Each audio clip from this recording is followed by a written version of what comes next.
Priority کو جج نہیں کرنا پڑتا. دو تین طریقے ہیں.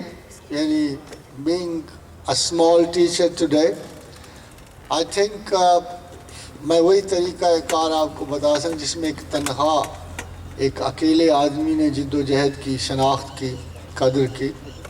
یہ بھی کوئی دعویٰ میرا نہیں ہے، جیسے کہ میں نے آپ سے پہلے عرض کیا کہ کہاں تک میں نے اسے سوچا سمجھا جانا، جتنی اس کی توفیق ہوئی اتنا مجھے میسر ہوا. مگر میں سمجھتا ہوں کہ جب آپ مینٹلی ڈیسائیڈ کر لیتے ہو تو اس کا دوسرا قدم ہے اس پرائیورٹی کو مینٹین کرنا. بہت سارے لوگ حقوق العباد کو سمجھتے ہیں کہ وہ تسبیح ہے، مگر ایک بڑی خوبصورت بات کسی نے پوچھی حضرت سعید بن المسیب سے، اور کہا کہ کیا ایسا حرام ہے جس میں حلال کا شائبہ نہیں، اور کیا ایسا حلال ہے جس میں حرام کا کوئی شائبہ نہیں؟ تو فرمایا اللہ کا ذکر ایسا حلال ہے جس میں کوئی حرام کا شائبہ نہیں، اور غیر اللہ کا ذکر ایسا حرام ہے جس میں کوئی حلال کا شائبہ نہیں. تو اگر آپ اللہ کو چاہتے ہو اور اس کی پرائیورٹی مینٹین کرنا چاہتے ہو، صبح کھاتے ہو، شام کھاتے ہو، پانی پیتے ہو، تمام تعلقات قائم ہیں، تو کم از کم اللہ کو یہ تو کہہ دو کہ گو میں رہا رہی نے ستم ہائے روزگار، لیکن تیرے خیال سے غافل نہیں رہا.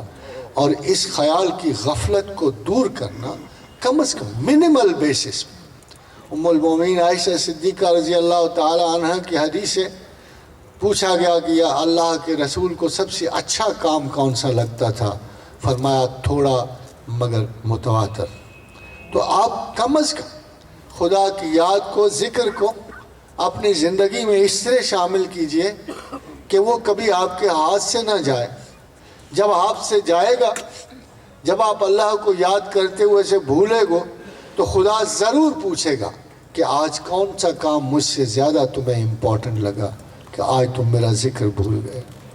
اور خواتین و حضرات، یہ ذکر عمل نہیں ہے وہ جو ہم خیر کا کرتے ہیں، وہ ہمارے صدقات ہیں. پروردگار عالم نے تمام چیزوں کو علیحدہ علیحدہ فرمایا. ایک والنٹری ذکر ہے، شوق سے، محبت سے. یہ خدا کے ساتھ پرسنل ریلیشن شپ. نماز اجتماعی ریلیشن شپ ہے، روزے جو ہیں اجتماعی ریلیشن شپ ہے، قاعدہ اور قانون کی بندش کے ریلیشن شپ ہے. نماز کے لیے وضو ہے، کھڑا ہونا پڑتا ہے، مصلی بچھانا پڑتا ہے. اور اسی کو اللہ تعالیٰ نے بڑی وضاحت سے فرمایا کہ اتلو ما اوحی الیک من الکتاب، کہ کتاب کی تلاوت کرو، اوامر سے نہی سے آگاہی پاؤ، دیکھو کہ کیا میں نے جائز لکھا، کیا میں نے ناجائز لکھا، کس چیز سے پرہیز لکھی، کس سے مناسبت لکھی. اور پھر فرمایا وَأَقِمِ الصَّلَاةَ، اور نماز قائم کرو، کیونکہ نماز کا قائم کرنا قاعدہ قانون مسلم معاشرے کی بنیاد ہے. اس بنیاد مابع تنازع نہیں ہے. نہ کسی مجذوب کو سوائے اس پاگل دیوانے کو، سوائے اس بچے کو جو نابالغ ہے، دیوانہ جو عقل رکھتا نہیں ہے، اور سویا ہوا جس پہ قلم اللہ کا حرکت نہیں کرتا. نماز کسی کا کوئی مسئلہ نہیں، نہ یہ نزاع کا مسئلہ ہے. مگر تیسری بات بہت اہم ہے، وَلَا ذِكْرُ اللَّهِ اکبر، مگر ہماری یاد تو بہت بڑی بات ہے. یہ پرسنل ریلیشن شپ. اس پرسنل ریلیشن میں اللہ نے فرمایا کہ کوئی قید نہیں ہے. فَاذْكُرُوا اللَّهَ قِيَامًا وَقُعُودًا وَعَلَىٰ جُنُوبِهِمْ، کھڑے بیٹھے کروٹوں کے بل جیسے چاہو کرو، مگر ایک خیال سے کرو. فَاذْكُرُوا اللَّهَ كَذِكْرِكُمْ آبَاءَكُمْ، ایسے یاد کرو جیسے محبت سے اپنے ماں باپ کو کرتے. اللہ نے یہ نہیں کہا کہ خوف سے مجھے یاد کرو، اللہ نے کہا مجھے ایسے یاد کرو جیسے محبت سے ان سے، اللہ کو، اپنے ماں باپ کو، تعلقات کو، بیوی بچوں کو یاد کرتے ہو، ایسے مجھے یاد کرو.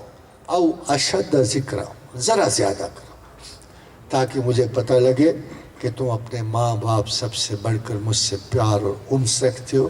لن تنالوا البر حتی تنفقوا مما تحبون. اے بندگان خدا، اے میرے عزیز ترین رسول کے امتیو، مجھے تم سے بڑا انس ہے، مگر یہ یاد رکھنا کہ تم مجھے پا نہیں سکتے. میری برات حاصل نہیں کر سکتے جب تک کہ اپنی تمام محبتوں سے بڑھ کر مجھ سے محبت نہ کرو۔ اللہ تعالیٰ آپ کو توفیق دے۔ ذکر و اذکار کی اتنا یاد رکھیے کہ لوگ بہت غلط فہمی پیدا کرتے ہیں معانی میں۔ اہل علم نے اور اہل کتاب نے اس میں بڑی غلو برتا ہوا ہے۔ ہمارے جو اعمال ہیں وہ کسی سے کم نہیں ہیں، نہ کوئی ان میں کمی کو کہہ رہا ہے، مگر مقاصد تمام اعمال کے ایک ہی ہیں۔ قرآن پڑھو، اس لیے کیوں پڑھو؟ نحن نزلنا الذکر، کہ یہ بھی اللہ کی یاد ہے۔ نماز پڑھو، کیوں پڑھو؟ عاقب الصلاۃ لذکر، یہ میری یاد کے لیے ہے۔